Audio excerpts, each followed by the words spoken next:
শেখ হাসিনা এখানে আসলে আমরা তো তাদেরকে আদালতে নিয়ে যাব, আমাদের তো আদালত আছে রে ভাই, আদালতে যেখানে রাজনৈতিক প্রতিহিংসার তো কোনো সুযোগ আইনগতভাবে নাই, হয় কিছু যে হয় না তা না হয়, কিন্তু আইনগতভাবে তো আপনি আইনের ভাষায় তো বলতে পারবেন না সে প্রতিহিংসা শিকার হয়েছে, কথা বলতে পারবেন না। কিন্তু আমরা কতগুলি ঘটনা ঘটতে দিয়েছি, এই রাষ্ট্র এই সরকার কিছু ঘটনা ঘটতে দিয়েছে যে ঘটনাগুলো প্রমাণ করে যে উনি আসলে উনি রাজনৈতিক প্রতিহিংসার শিকার হতে পারে। যেমন 32 নম্বর ভাঙা, 32 নম্বর আমরা ভাঙতে দিয়েছি। কারা ভেঙেছে? যারাই ভাঙার, সেই ভাঙছে যারা, তাদের কাছে সরকার ছিল অসহায়। 32 নম্বর ভাঙা এরকম না ধাক্কা দিলাম, রাস্তাতে যাচ্ছিলাম হাঁটতে হাঁটতে ধাক্কা দিয়ে চলে গেলাম, ভেঙে পড়ে গেল, তা কিন্তু হয় নাই। সারা রাত ধরে ভেঙেছি, বুলডোজার দিয়ে ভাঙা হয়েছে। সরকার এটা থামাতে পারছে? পারে নাই। যারা ভাঙছে তাদের ব্যাপারে প্রধান উপদেষ্টা নিজে 2 বার বিবৃতি দিচ্ছেন পরের দিন, এরা ভাঙা উনি পছন্দ করেন নাই বলেছেন। যারা ভেঙেছে, যারা ওনার অপছন্দের কাজটা করেছে, ওদের কাউকে কিন্তু ধরেছেন? ধানমন্ডি থানায় কোনো মামলা হয়েছে এটা নিয়ে? কাউকে অ্যারেস্ট করা হয়েছে?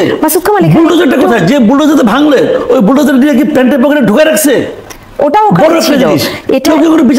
এটা অনেক সময় ধরে ভাঙা হয়েছে। এখন এখানে কয়েকটি প্রশ্ন কিন্তু আগেও উঠেছে যে এই ভাঙার কাজটি যখন চলতে থাকলো, যারা এই চুক্তি সম্পর্কে খুব ভালোভাবে বোঝেন, যারা আইন ভালোভাবে বোঝেন, তারা কি জানতেন না যে এই কাজটা বন্ধ না করলে বা বহির্বিশ্বে এইটা সেই রাজনৈতিক প্রতিহিংসার আকারে রূপ নিতে পারে বা রাজনৈতিক প্রতিহিংসাবে প্রমাণ হিসেবে থাকতে পারে?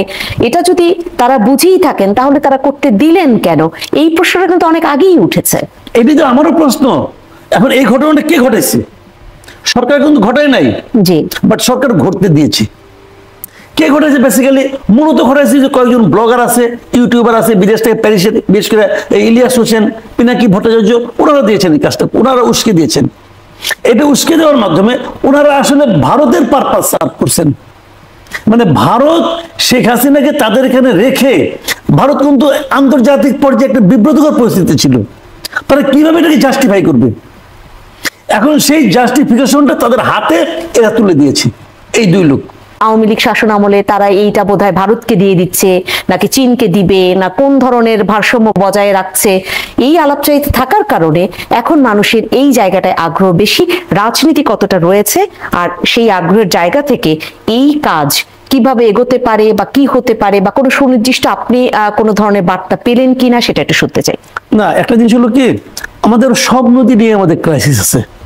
পদ্মা নদী, এটা তো প্রায় আপনার হার্ডিস ব্রিজে দেখেন, তো প্রায় মরা নদী হয়ে গেছে, এত বড় একটা প্রমত্ত পদ্মা, তাই না? তো আমাদের সব নদী নিয়ে ক্রাইসিস আছে।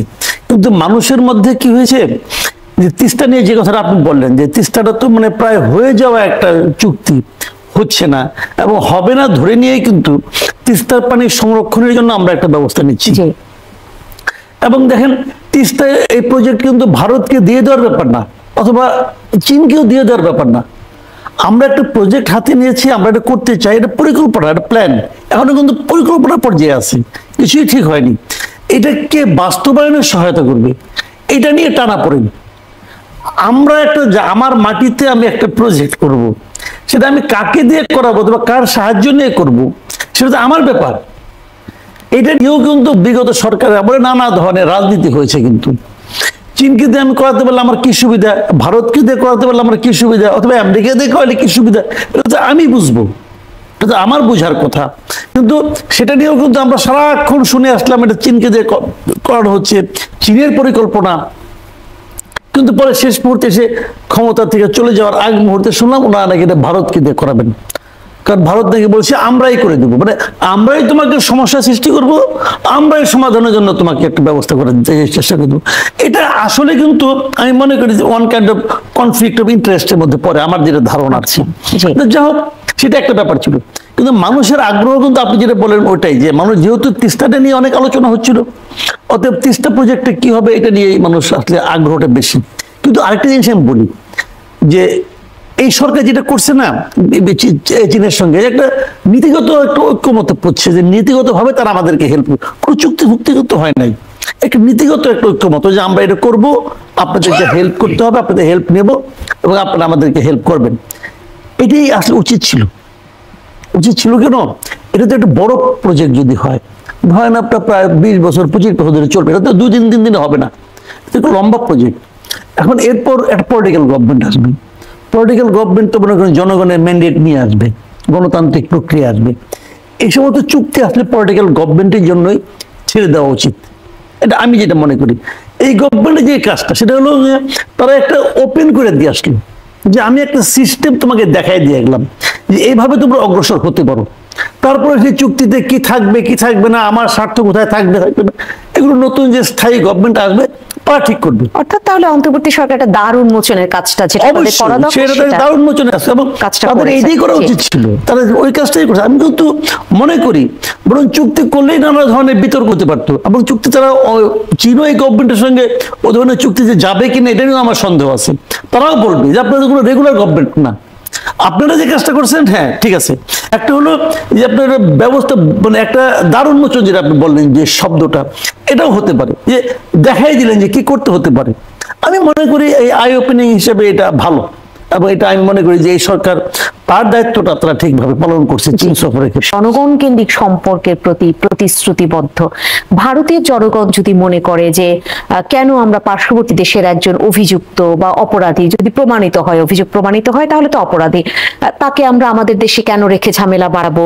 আবার বাংলাদেশের মানুষ যদি মনেই করে যে এই মানুষটি বাংলাদেশে অভিযুক্ত বা অপরাধী প্রমাণিত হলো, আমরা তাকে ফেরত চাই, তার বিচার করব, তাহলে এই যে জনগণ কেন্দ্রিক একদিকে সম্পর্কের কথা বলা হচ্ছে, আবার আর একদিকে পুরো বিষয়টা এড়িয়ে যাওয়া হচ্ছে, হ্যাঁ না কোনো সূচক কথা বলা হচ্ছে না, তাহলে পুরো বিষয়টা কি দাঁড়াচ্ছে?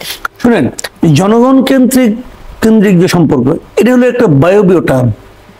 আচ্ছা, বলার জন্য বলা, এটা বলার জন্য বলো না, এটা আপনি কিভাবে প্রমাণ করবেন এই বক্তব্যটা জনগণ কেন্দ্রিক হচ্ছে না? প্রত্যেকেই দাবি করবে তার যে বক্তব্যটা দিচ্ছে এটা কি বলছে, এটা জনগণের কথা, জনগণ এটা চায়। আপনি কিভাবে প্রমাণ করবেন এটা জনগণ চায় কি চায় না? যেমন ধরেন আমি একটা উদাহরণ দিয়ে বলি, আওয়ামী লীগ যখন ক্ষমতা ছিল জি, তখন আওয়ামী লীগ কি বলতো না বাংলাদেশের জনগণ চায় যে বাংলাদেশে ভারতের সঙ্গে সুসম্পর্ক থাকে?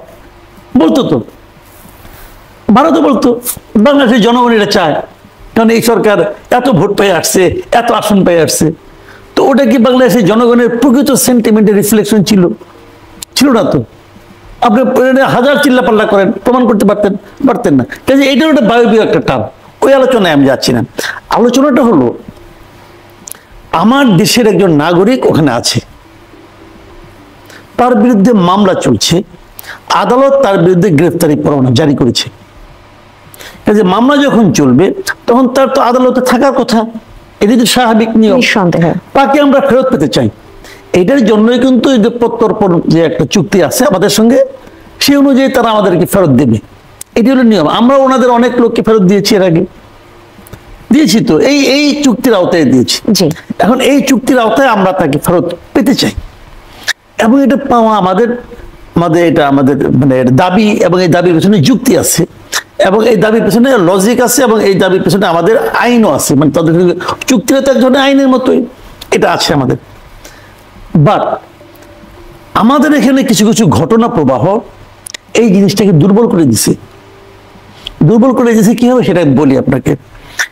এই যে চুক্তিটা আছে না, এই চুক্তিতে একটা ক্লজ আছে, সেই ক্লজটা হলো যে যদি আশ্রয় দানকারী রাষ্ট্র মনে করে তাকে ওখানে ফেরত পাঠাইলে সে রাজনৈতিক প্রতিহিংসার শিকার হতে পারে, তাহলে তাকে তারা নাও পাঠাতে পারে।